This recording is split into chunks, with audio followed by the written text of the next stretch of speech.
السلام علیکم ورحمۃ اللہ وبرکاتہ۔ ناظرین، آج ہم آپ کے سامنے ایک اہم بات رکھنا چاہتے ہیں اور اس کا تعلق سلاسل طریقت سے ہے۔ ہم اور آپ یہ اچھی طرح سے جانتے ہیں کہ طریقت میں کل 4 سلسلے مشہور ہیں اور باقی جتنے بھی سلاسل ہیں یہ انہی سے نکلے ہیں۔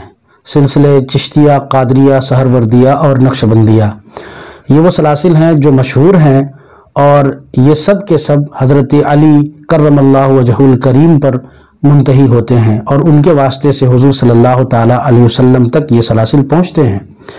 لیکن آج میں ایک ایسے سلسلے کی بات کرنا چاہتا ہوں جن کا تعلق حضرت ابو بکر صدیق رضی اللہ تعالیٰ عنہ سے ہے اور وہ سلسلہ نقشبندیہ ہے۔ یہ حضرت ابو بکر صدیق رضی اللہ تعالیٰ عنہ پر بھی منتہی ہوتا ہے۔ ناظرین، اس سلسلہ کو نقش بند کیوں کہتے ہیں، نقش بندی کیوں کہتے ہیں، اس کی وجہ کیا ہے؟ کیا کسی شیخ کا نام نقش بند تھا یا کسی بزرگ کا نام نقش بند تھا یا اس کے کوئی ایسے خلیفہ گزرے ہیں اس سلسلے میں جن کا نام نقش بند رہا ہو یا کوئی جگہ کا نام ہو؟ ناظرین، ایسا کچھ بھی نہیں ہے۔ نہ کسی بزرگ کا نام نقش بند تھا اور نہ کسی جگہ کا نام نقش بند تھا۔ پھر اسے نقش بند کیوں کہتے ہیں؟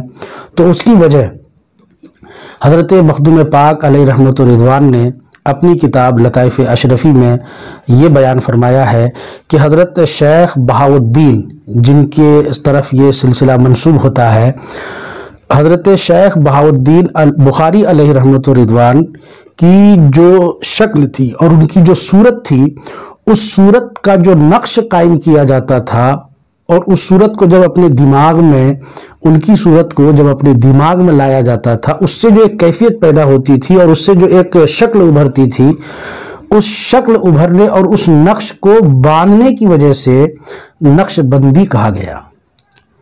ناظرین، یہ بات حضرت مخدوم پاک علیہ رحمت و رضوان نے اپنی کتاب لطائف اشرفی میں درج فرمایا ہے، تب سے یہ سلسلہ نقش بندی کہلایا۔